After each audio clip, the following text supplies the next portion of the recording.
and welcome to the Homemade Podcast Sports. This is your host, J Pop.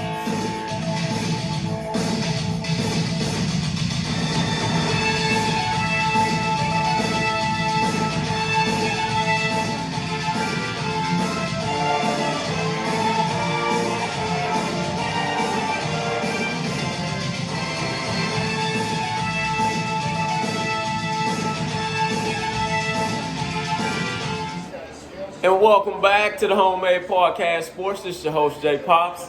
Guys, this is one of two post-game videos that I'll be bringing to you guys. One of two podcasts that I'll be bringing to you.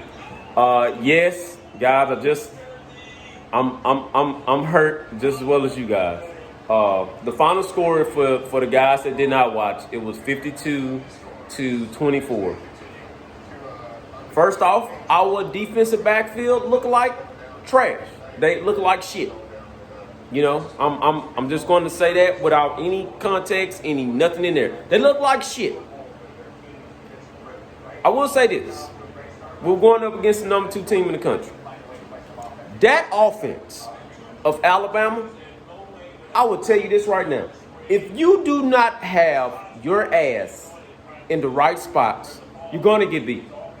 You're going to get beat by 3 people. And that's all they need, look like. Another thing is we weren't able to create a pass rush on Mac Jones. We did not do anything that scared Mac Jones. We didn't do it. So you know what? They didn't have to have a tour. They didn't have to have a tour this go around. We just didn't do anything. We didn't even do anything to scare anybody at all. Another thing is... yes, guys, I was very excited. We saw Demond Demas. We saw him out there. It's just the problem was that he wasn't able to get the damn ball. He wasn't able to get the damn ball. Don't get me wrong. I'm not saying anything about that this was the offensive fault. But Kellerman did throw that one interception. If you checked on a couple of parts, what did I tell you?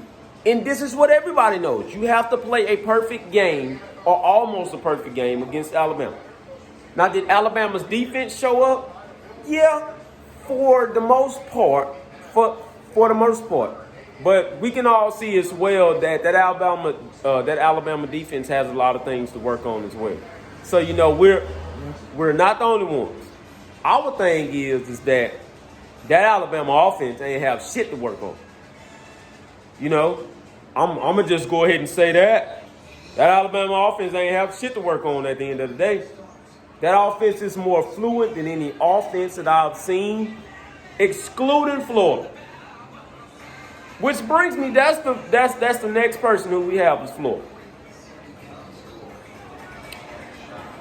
My hopes and expectations hadn't went anywhere because I was dead on point about the simple fact that either we'll go undefeated in the conference only or we'll go 8-1 9-1 or 8-2.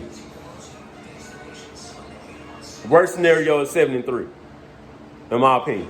Which I'm not saying that we're going to go 7-3 because I honestly don't believe so. Now, did we do some good things offensively? Yes. Yes, people, we're not going to discount that. We've done some tremendous things offensively. It's just a simple fact that some of those drives we just cannot finish.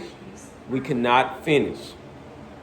I'm not discrediting Alabama by all means, but offensively, we were pretty good. We were pretty damn good. We moved that ball down the field a couple of times. The drop by Nia Smith, though, on that 4th down conversion that could have kept us in that ball game. Man, that could have kept us in that ball game. I'm so hot on that. I'm so disappointed. Anas was disappointed too, but he made up for it because he got the last and final touchdown from A&M. But that score, 52-24, my goodness. That score was not supposed to be that. Mike Elko, if you're listening, Texas A&M DBs, if you're listening, Jalen Jones especially, and the only reason why they kept on going to Jalen Jones' side because he was a true freshman. And they wanted to see, could he live up to his 5-star potential? In my mind, I still believe so. Yes. The play calling was off though, Mike. Mike Elko, if you listening, that play call was bullshit. I have no clue of how they converted on the 2nd and 22, and that's what killed the whole damn game. That's what killed it. The interception killed some of it, but we were starting to come back. We were starting to kind of edge things back along. That 2nd and 22 play, Mike, if you listening, man, you better take that shit out your playbook now. That was bullshit. But not only that, the first big play that we gave up, Mike, that was bullshit. Leon O'Neal, man, you got to get your ass in the backfield, man. Come on, Leon. Leon, I love you to death, baby. I love you, dog. But you going to receive some hard and tough love from me. That's some bullshit, Leon. Leon, baby, you a junior. Now, hopefully you come back for the senior year, but Leon, baby, you a junior. Come on, man. You got to do way better than that, Leon. Come on now. You got to stop it. But once again, that backfield, I need you guys to listen to me. Come Florida game, if y'all don't have y'all shit together, man, we're going to get beat. Am I predicting us to lose against Florida, though? Hell no. No. I predicted the upset. And yes, people, to anybody that's listening, you guys can give me all the grief in the world. I was wrong. I will admit that I was wrong. I love you guys a lot. I was wrong. Give me all the grief that you can. The betting line was 17. That betting line was way off because we got our ass whooped by more than 17. 52, I didn't see that.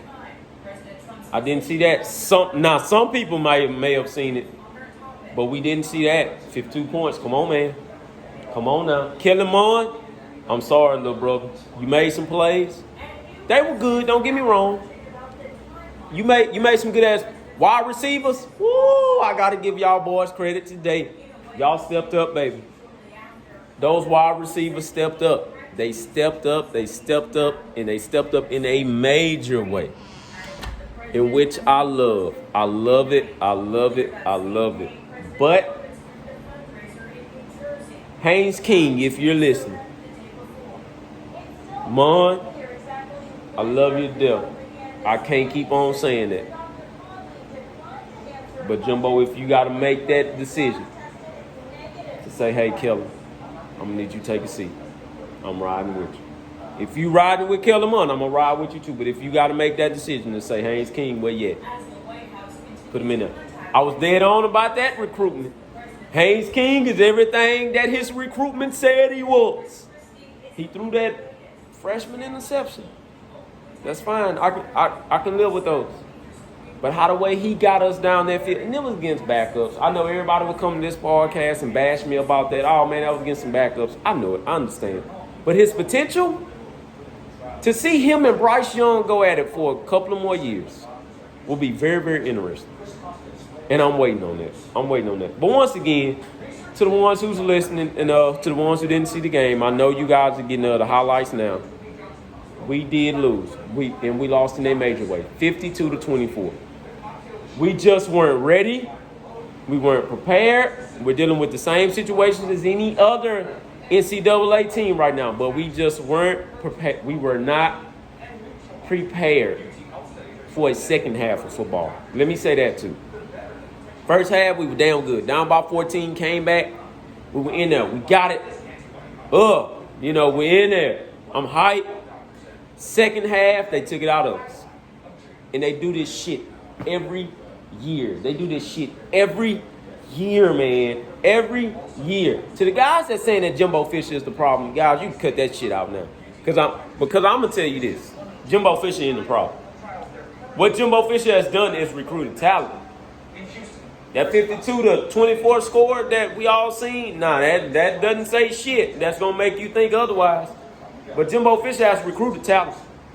And I believe I was reading one of the comments from one of my Aggie group, from the Aggie group that I was in, and she was saying that she was watching the game with some Alabama fans, and they were saying that, man, I'm going to tell you like this.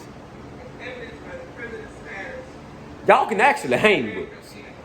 Y'all just ain't got a quarterback. Wow. And that's coming from an Alabama fan. That's coming from an Alabama fan that knows that they have pure talent. But what that Alabama fan said was, man, y'all can hang with us. Y'all just ain't got the QB. Man, it was your senior year. Next game, if you start that game, which I know you probably will, but if you don't, like I say, Jimbo Fisher, ain't mad at you, bro. Ain't mad at you. Haynes King, where you at, bro? Ain't mad at you. Demond Demas, you got a little taste of the field. This is what you're going to be dealing with come the next 3 to 4 years, or however long you're going to be there. This is what you're going to be dealing with, brother. That game is over. Those freshmen and sophomores on defense are going to claim that victory going into next year, in which they're going to look at the schedule and be like, A&M, okay, whatever. We'll play them. But they know now. Like I say, the final score is 52-24. But going into the next game against Florida, we are going to have to control. We're going to have to control our own destiny. So once again, this is the hashtag Homemade Podcast Sports. This is J Pops, your host. Please, guys, follow me on Facebook at J Pops. The Homemade Podcast Sports, hashtag Homemade Podcast Sports. Follow me on Instagram at JPops2020 and on Twitter at JPops05. Once again, I love you guys, and this comes from J Pops, hashtag Homemade Podcast Sports. I love you, Aggies, but we just got our ass whooped on this game. I will admit that. We literally got our ass whooped, but that's okay. We'll come back next game. We'll go ahead, go in and regroup. We scored 24 points, so we got up out that 17-point bullshit. But 24 points ain't enough. Not if you ain't going to play defensive ball. That ain't enough.